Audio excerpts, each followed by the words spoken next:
What up, Tube? What are we doing today? We're going to be installing on our 2011 Elantra new tie rod ends because we need to update them. Steering's a little bit loose. They got 164,000 miles on there. The parts are on the floor. We're going to get the car up in the air. Here we go. Alright, first thing we're going to do is jack up the car. Safety first. Make sure you have good jack stands. Make sure they're put on the correct jack points. Make sure when you jack up your vehicle, you jack it up from the correct jack points. If you don't know where the jack points are on your particular vehicle, you can usually find that either on the internet or in your owner's manual. Okay, make sure you chalk the back of the wheels. We use a 2x4. We hit our e-brake. E-brake's in the back. We're lifting the front. That does help. But we also chalk the back, and we're good to go. So we're going to start disassembling. What do we do first? We're going to start with the wheels. We're going to get the wheels off.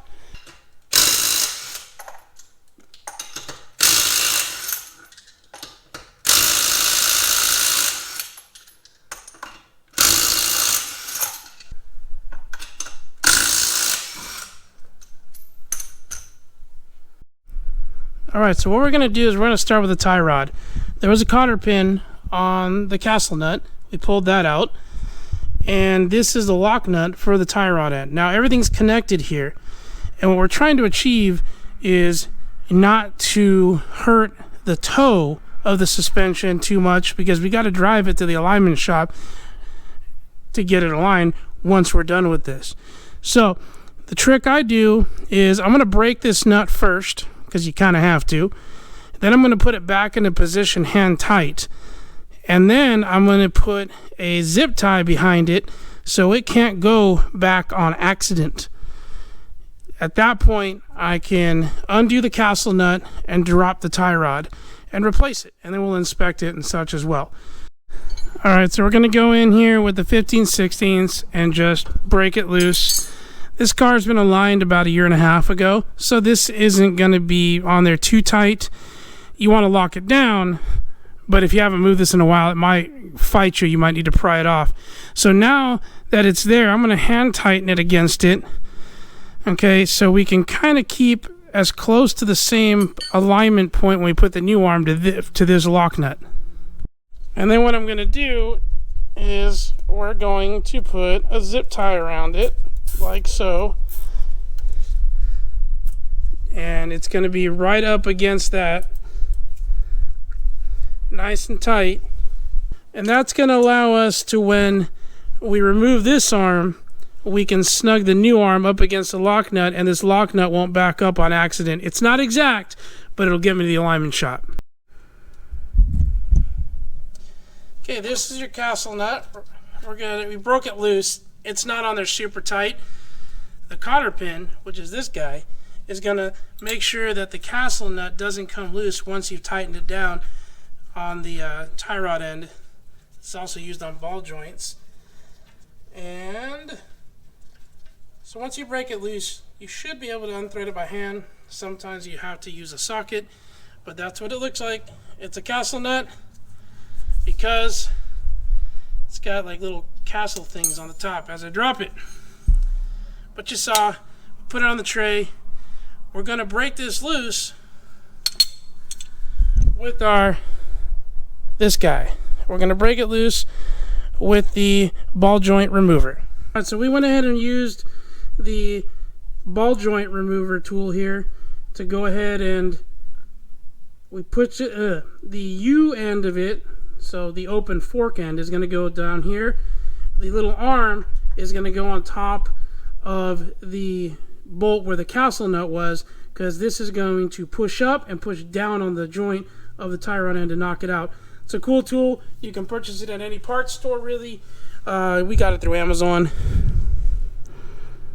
It uses a 1-inch right here, and we went ahead and pressed it on with a sledgehammer. Alright, we're going to use the impact wrench with a 1-inch socket on the end of it in the tighten to tighten it, meaning the bolt will be tightened, and compress the top arm against it. Let's get it. You saw that pop. That's the pop. At this point, you're going to put a 15mm ratchet on the arm, and the arm is slotted to hold it. You're going to use a 15/16 here, and it starts turning the tie rod end.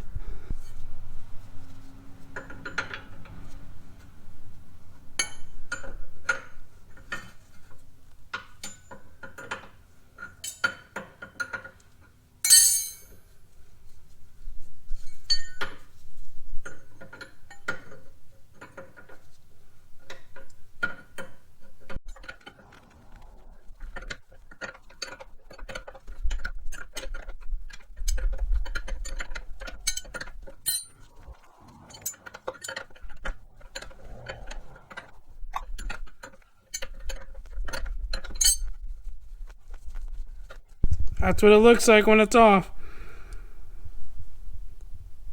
Now let's compare it to the new one. Alright, these are the two new tie rod ends.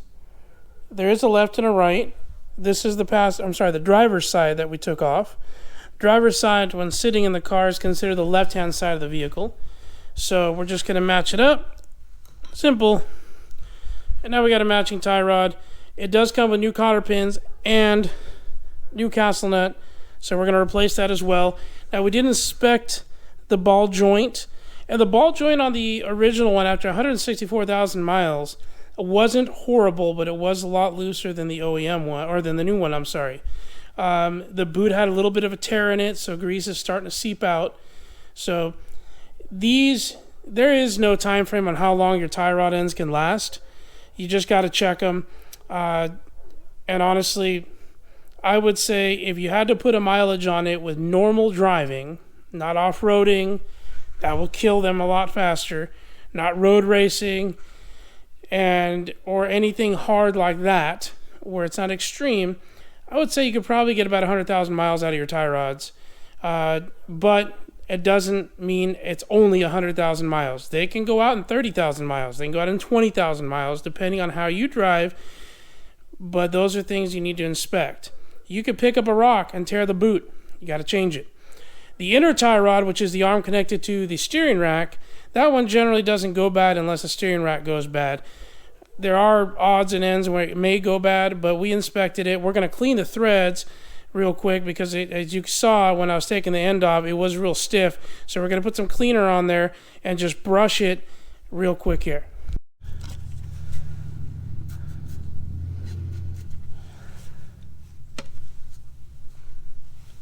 Using some all-purpose cleaner and a nylon brush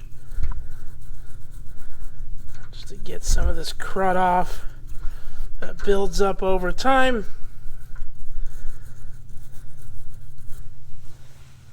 Actually, this is a wire brush, my bad. Got the nylon brush in my hand. I'm going to go over it with that. This is the nylon guy, but you really don't need to at this point. Nice and clean.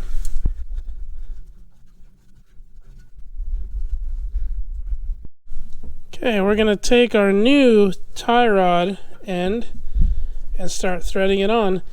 And this one has a square area here where my thumb is. So if you need the assistance, after you clean these threads, this should thread in pretty simple.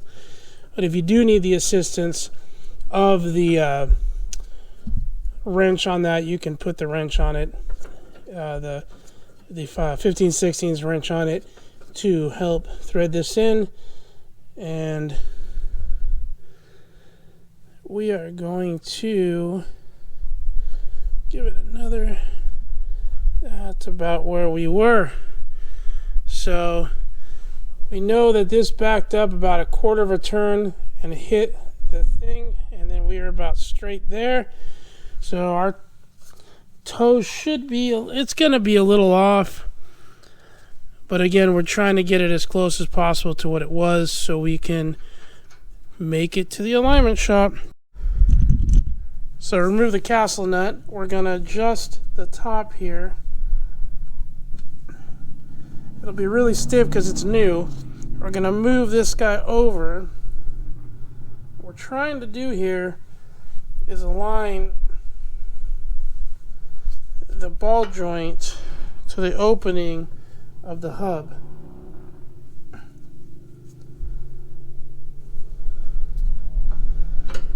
you're going to align it.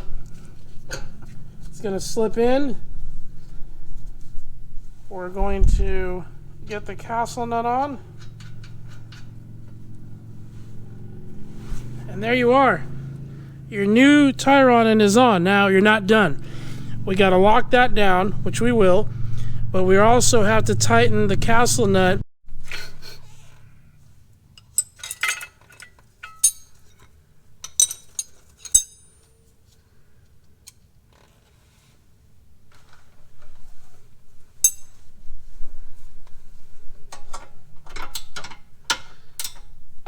This is a 17 millimeter wrench.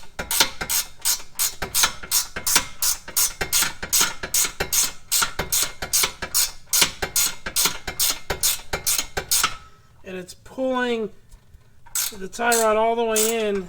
And what you want to do is once you start getting really snug, you're going to look, and right there's a little hole in the top of the threads, about 4 threads down from the top. And that's the little hole where your cotter pin is going to go. So you want to make sure that the castle nut is even with that little hole. And in this case, and I don't know if you can see, it's right where my finger is.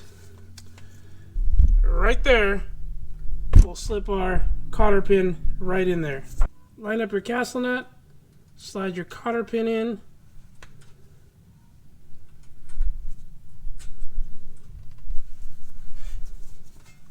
And then you take your flathead and you're going to bend one of these back ends. After you slid it, raise one of them, and you want to bend it up so it stays back like so. This will prevent the castle nut from breaking loose and unthreading. Then to top it all off, we're going to go ahead and take our 15/16 and lock that down, and then we'll cut that off, and your tie rod's done. So new tie rod end.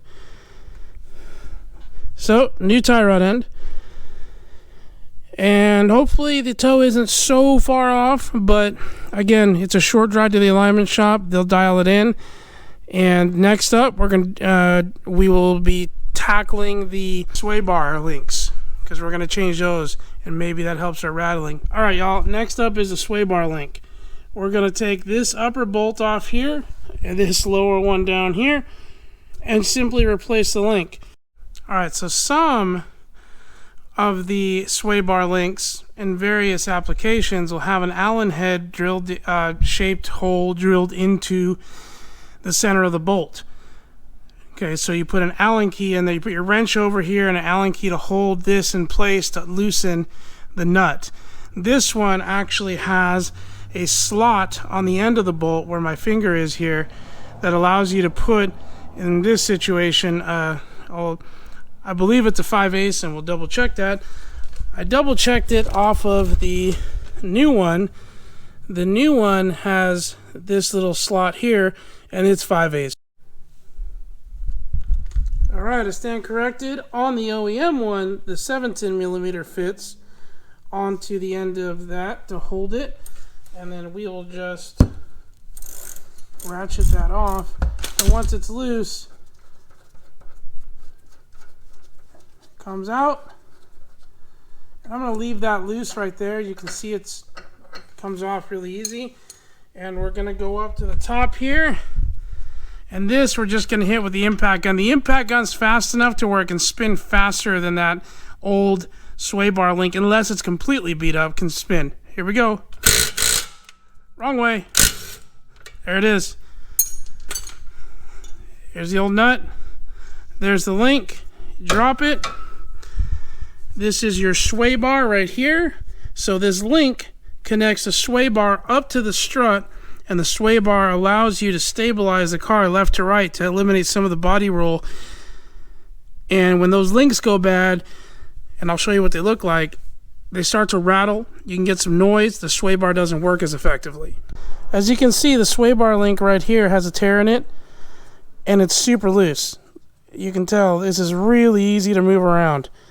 This one's the same bit. This one's a little tighter. This was the top side, so it's a little harder to move around. firmer, but you see that boot's torn. So this may have been the culprit of our noise. We don't know, but they're pretty bad. This is the new one. It comes with a new nut, and it's super, super stiff. I can't really move it, and that's how they should be. And I'll be able to move it if I really put some muscle into it. You'll be able to move it, but that's how they should be. Boots untorn. Let's get this on. I don't know if you can tell, but the new nuts are a little bit oval shaped or oblong in the entry. It's because they're a lock nut. So about 4 or 5 threads in, it'll be nice and firm. So once you get them in like that, you can straighten this out a little bit when we will adjust it so it goes in all the way and meets there against it, and then we thread this guy in. We're going to put our 5/8 wrench there, a 17 here, and we're going to do this by hand. Because they are lock nuts, we do not want to hit that with the impact wrench on either one of these, because you can actually damage the locking part or shape of the nut. So you want to go ahead and thread these on, start them by hand, and then put your wrench to hold it in place and lock that with the socket. All right, done, torqued and done. Nice new sway bar link here. Nice new tie rod up in here. That's done. Next up, we're gonna have to take the strut off, and I just realized that I'm gonna have to take that guy off to do the strut, but we'll show you how to do the strut on the next one. Have a great week. God bless.